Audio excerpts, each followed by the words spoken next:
नमस्कार मित्रों, कई बार ऐसा होता है कि कुछ एक विषय हमें शुष्क भी लगते हैं कि अक्सर हम आजकल देशभक्ति और राष्ट्रवाद और इन चीज़ों को अलग रूप से देखना हमने आरंभ कर दिया है, जबकि ये सीधी सादी बातें हैं। इसमें कोई भी अलग इसका रूपांतर हो ही नहीं सकता। अपने राष्ट्र से प्यार करना, अपने देश से प्यार करना, अपने देश की माटी में एक सोंधी हुई गंध को महसूस करना, ये तकरीबन लगभग हर देश के आंचल में बसा जो नागरिक है, शहरी है या ग्रामीण है, वो इस बात को महसूस करता है।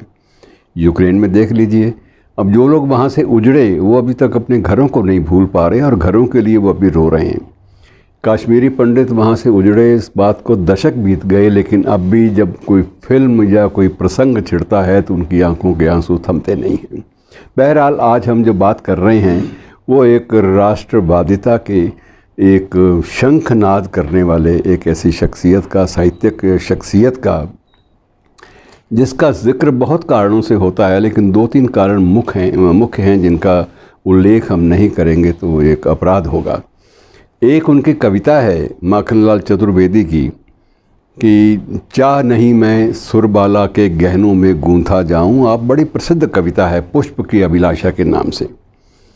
और ये कविता जब लिखी गई थी तब भी स्वाधीनता संग्राम का माहौल था और ये तब भी प्रासंगिक थी और ये आज भी प्रासंगिक है, क्योंकि देश के लिए मर मिटने की जो ललक है वो आज ज़्यादा तीव्र हो रही है, ज़्यादा प्रासंगिक है, रेलेवेंट है और उसको ज़्यादा शिद्दत के साथ महसूस भी किया जाता है। मित्रों, आज के दिन ये 4 अप्रैल की बात है, 1899, 89।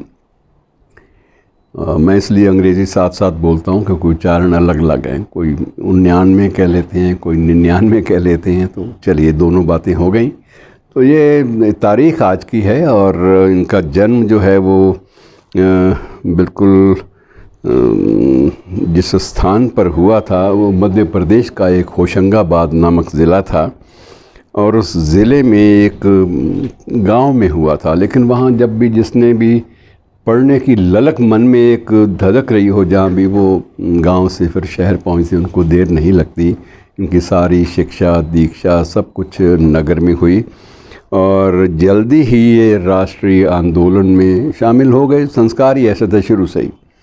और उस वक्त के गांधी बाबा ने बहुत सारे लोगों को दीवाना बनाया हुआ था, असहयोग आंदोलन और दूसरे आंदोलन, तो ये स्वाभाविक था। और उसके बाद क्रांतिकारियों की जो बातें थी वो भी ऐसे समर्पित युवा लोगों को बहुत ज़्यादा डिस्टर्ब करती थी, खलल डालती थी कि नहीं हमने क्या किया, वो तो ये कर गए। तो ये चीज़ें सारी साथ साथ चलती हैं मित्रों। और इसके साथ इनको जो याद किया जाता है सिर्फ एक पुष्प की अभिलाषा के लिए नहीं, बल्कि पत्रकारिता के लिए।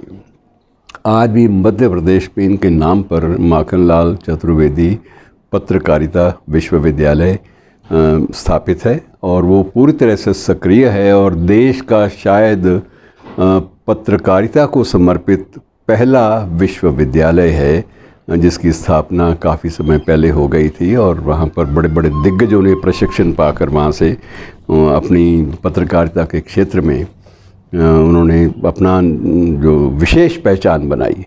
तो मित्रों, एक ये अखबार भी निकालते थे कर्म भूमि के नाम से, और ये कर्म भूमि और उससे पहले हिंदी केसरी के नाम से, और ये खंडवा नामक स्थल था, बड़ा प्रसिद्ध है नगर। तो वहाँ से सारी गतिविधियाँ चलती थी। तो कहते हैं कि इनकी लेखनी में आग थी। आग तो होनी थी, स्वाभाविक है। अब उस आग को हम कैसे उसको डिफ़ाइन करें, कैसे उसको व्याख्यायित करें, ये बात अलग है।